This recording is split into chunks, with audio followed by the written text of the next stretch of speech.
Aku nak cakap pasal sekolah lah. Selama ni aku diam kan, aku tak cakap apa-apa. Sebab aku nak tengok apa action daripada kerajaan. Jadi bila aku tengok YB Menteri Datuk Fahmi Fadzil, dia buat satu keputusan buat eKYC. Bila nak buat akaun media sosial ni, aku setuju sangat-sangat lah. Sebab apa? Kalau kau tengok mana-mana kat kedai makan sekarang ni, kalau kau perhati kiri kanan, ada je mak bapak yang bagi handphone kat anak dia pakai. Yang paling sedih tu sampai belikan satu handphone baru untuk anak pakai. Jadi anak tu boleh gunakan internet tanpa sepadan. Dia nak tengok konten A boleh, konten B boleh, konten C boleh. Dia berbeza bila kita yang dah dewasa ni dengan budak-budak tengok konten. Macam kita kalau tengok, kita boleh anggap itu sekadar hiburan. Maknanya tak perlu kita ikut pun tak apa. Kita anggap itu sekadar konten, sekadar show. Tapi untuk budak-budak, kadang-kadang dia percaya benda tu betul. Terutamanya ada orang-orang yang tak bertauliah dalam sesuatu ilmu, tapi dia buat satu video, dia mengajar seolah-olah dia berilmu dalam bidang tersebut. Jadi benda ni bahaya. Bila bahaya, kata budak-budak ni, dia tak faham. Jadi diikut, dia kata, oh abang ni kata boleh. Padahal abang tu bukan kerja bidang tu pun, yang dia bagi cerita pasal benda tu pasal apa. Faham tak? Dia tak ada tauliah pun benda tu. Jadi itu yang pertama. Yang kedua, aku dengar juga kerajaan sekarang ni cuba untuk berbincang untuk mengharamkan penggunaan smartphone kepada anak-anak yang berumur bawah 16 tahun.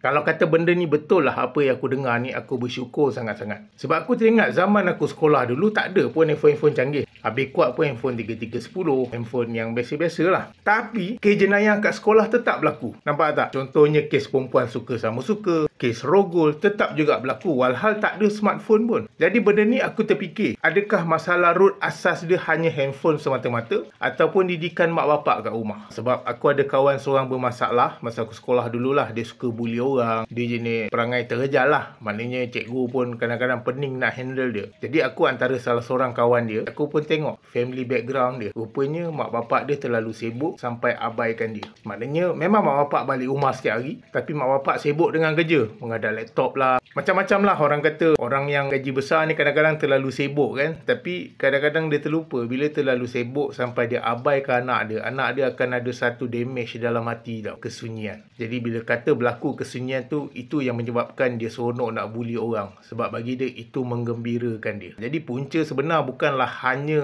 Kementerian Pendidikan semata-mata. Sebab nak kata kes jenayah ni daripada zaman aku dulu pun dah ada. Cuma bezanya dulu tak ada media sosial macam sekarang lah. Maknanya orang nak upload pun kena melalui wartawan, masuk TV. Jadi nak masuk TV pun, TV akan tapis konten-konten yang akan disiarkan dalam TV. Tapi hari ini kita direct dalam media sosial. Contohnya kita nampak anjing depan mata kita terlanggar batu pun, kita boleh record video terus upload dalam media sosial, satu dunia boleh tengok. Ini antara contoh. Jadi terutamanya kepada anak-anak sekolah, bukan tak boleh tengok internet, boleh, tapi gunakan ke arah yang betul. Jangan percaya orang-orang yang ngajar kata, oh macam ni kita kena perjuangkan hak nasib budak-budak sekolah, kita tak perlu belajar. Jangan dengar video-video macam tu. Sebab budak yang buat video tu tantah dia pun tak ada pelajaran. Tak payah dengar sangat. Jadi kepada orang ramai, aku seru sebab aku pun salah seorang mak bapak juga. Kita didik anak kita untuk jadi orang bermula daripada rumah. Jangan kita dah hantar sekolah, kita serahkan 100% dekat cikgu. Sebab dalam bahasa kasar dia, engkau dah sedap buat anak, engkau jagalah anak kau. Yang kau serah 100% dekat cikgu, jadi bila anak kau salah, kau salahkan cikgu. Mana pergi otak kau?